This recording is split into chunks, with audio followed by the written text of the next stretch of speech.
What's up, soldiers? Thank you for joining me on this video today, where we're going to talk about how to pick a coach for Strongman. This is a very important topic because having the right coach can save you years and years of wasted time and help you get better faster than you ever thought was possible before. But there are a lot of different coaches out there, a lot of different styles. You are a unique individual. You have different needs. So what do you need to think about in order to pick that right person to help you do your best? Okay. So before we get started, please do me a favor, hit the like button. Please click subscribe to the channel to get more content on Strongman and all things to help you become your best, strongest, and happiest self. Okay. So when you're picking a coach, there's a couple of different factors that you really need to consider. Because somebody may be super successful as a coach, but it might be a terrible fit for you. So I'm sure if you're involved in this sport, you've seen different people and you might have different opinions, but I'm just gonna give you some things to think about when you're weighing this decision, okay? So let's just start with, what are your goals, okay? Like, do you just want to get bigger or stronger? Then you might want somebody that is a strength and conditioning specialist outside of Strongman. If you want somebody to just help you get shredded, maybe you need somebody that's really good on the nutrition end, or possibly a bodybuilding coach if that is what your biggest area of need is. But for somebody like me, when I had to hire a coach recently, I had to think about what was my weakness. So I was looking for the match of my weakness and a coach's strength. So I looked around at a couple different people that I thought could help me specifically work on my overhead pressing. There's some coaches that seem to do better with moving events or deadlift events or some like all around like tacticians. But my biggest hole in my game was overhead pressing. So when I ended up picking my coach, I found somebody that was good with overhead lifters, but specifically in lower body weight classes, okay? So my weaknesses matched their strength specific to the clientele that they worked with. So I hired Max McCall out of Australia because, again, I found him after he coached Nick Myers to a 90 kilo world circus dumbbell press record and Narimu Ahipin to an axle overhead world press record, also in that 90 kilo class. Now, as a bit of background, in my youth, I worked with Josh Bryant, who I still in my mind consider to be potentially the best strength and conditioning coach on the entire planet. However, what I learned from him, while it made me unbelievably successful on the bench and the deadlift, did not apply in the same way to a lot of lower weight class lifters. So he's got people like Julius Maddox. He's got people like T.D. Davis. He's got people like Derek Thistlethwaite. So we're talking about 400 pounds, 400 pounds, 300 plus pound lifters. And I'm an 80 kilo guy. I compete at 176.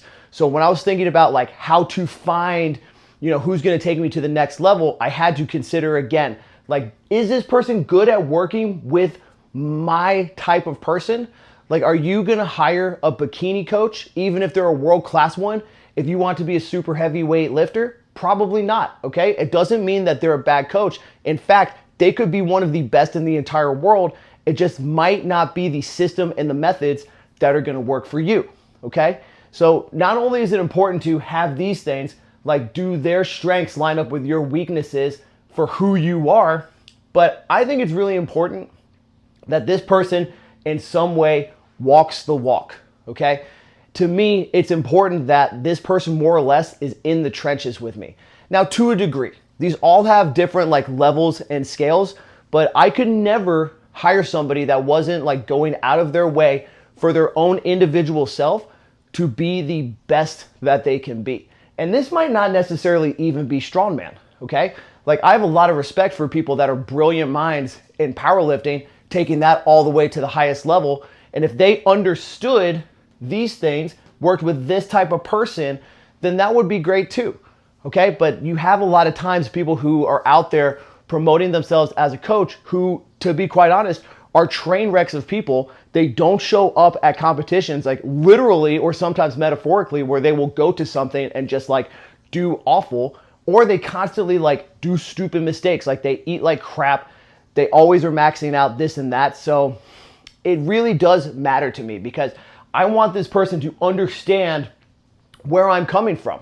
I really give a crap about, my lifting. And if you're watching this and you're thinking about hiring a coach, you probably do too.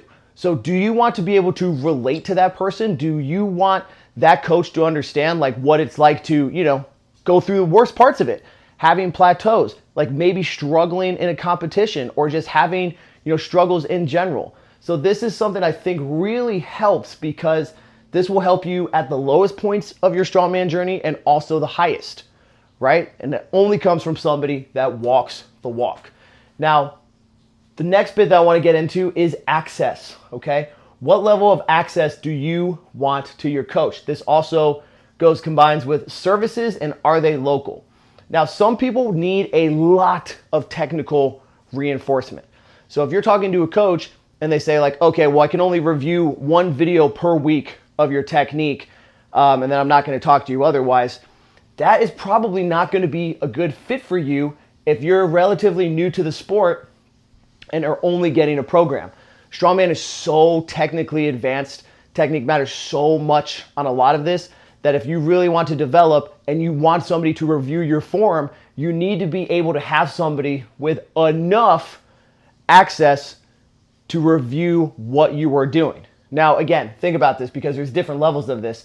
If you were to send all your lifts over the course of a week and then that person were to get back to you, like that would work too. Or maybe you're super technically proficient and you have resources to other people that can, judge and review your technique, but you just need like a razor sharp program. Then this is a different way to approach this. So it's all about, again, like what are your goals? What access do you need? And then what services can this person provide? Do you need nutrition coaching as well as your strength training? Do you need a mobility guide on top of your strength training and or nutrition, right? Do you need somebody to handle you at a local meet, right? Then it wouldn't make sense for you to hire somebody on the other end of the world who you can only talk to via WhatsApp. But again, if you're somebody who does not need those things, if you're a very good competitor that just has a certain set of things that you're looking to work on and improve on, then you might not need many different services. You might not need somebody to like come and walk you through all of these competitions. So as we're talking about a lot of this stuff, and if you've watched some of my videos, nothing I ever will say is like, this is how you should do this. It's all about weighing these different options and really having a completely unbiased opinion on how they apply to you and what you need. Now, the most important part of this, in my opinion, is the coach's energy. You as a person have a certain energetic signature that is very special no matter what it is. And if you are going to have and hire a coach and forge a working relationship with some sort of individual, I think this is more important than anything else. When I was looking to hire a coach, I was looking at a couple different people and I recognize there's a handful of people, brilliant. I consume a lot of their information. I get a lot of good tips from them. But one of them, to be quite honest, I think the guy's a complete psycho. Lots of rage, lots of anger. I want none of that in my life. However, I still will talk to that guy every once in a while to get some insight and maybe a review on this or that. But it's not somebody that I want all the time as my direct coach because I don't want to invite that into my life whatsoever. So I'm looking personally for somebody that's got a positive, optimistic outlook on life in general because like I want to bring that into my life as well. So if you're getting that from the top down of like a mentor or a coach, guess what? You get more of that, okay? Now, attitude, it's the same. Is this person going to be somebody that like lifts you up, or is it going to be somebody that just like smack talks you and, bullies you down? Now, this is different for different people. Some people like that harsh approach. There's different people too that for whatever reason, like you'll want to listen to them in this manner versus this person in the same manner. I like every once in a while listening to Wes Watson. Wes Watson, GP penitentiary life, he's a big, jack, tatted dude. He calls out people with bitch tits. He calls out people for being soft pussies. And to be honest with you, like, I sometimes like to hear that, but I'm not going to work with that guy one-on-one as a direct coach. You may need and or want that though. So just make the choice if that energy is what you want. Do you need somebody to be like really stringent with you and like be on top of you all the way? This goes back to access. Do you want them to be hitting you up all the time, calling you out? Maybe you need that. I don't know, man. And mannerism. So this is all kind of the same. You know, is this a good alignment? This is the same with any relationship that you're going to be in. It could be your friend, it could be your partner, it could be your roommate. We've all had these people in our lives where the energy and the fit is just so natural. And then we have other people who they are good people, but for some reason we just don't mesh. And that's okay. You know, but you need to make that decision because coaching is very, very special and very important if you want to get better. And what typically works is having a long-term approach and protocol.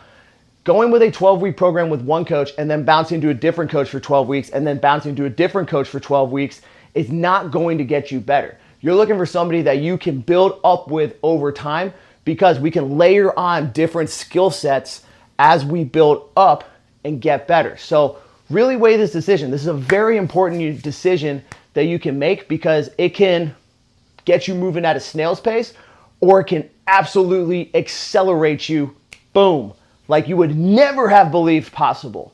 So these are all just things to think about, how to pick a coach.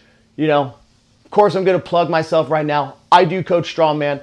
I encourage you to get a coach. If it's not me, I don't care. I love it. I want you to go find somebody that's going to help you become your best, strongest self. So if you're interested in coaching, please shoot me a message at Stephen M. Coyne on Instagram, or you can check the links in this profile description below. We'd love to talk, see if we're a good fit. If not, I would be happy to direct you towards somebody that might be a better match for you. But just weigh this decision. It's important. It can help you out so much. Thank you for watching. I appreciate your time as always. Stay strong and have a championship day.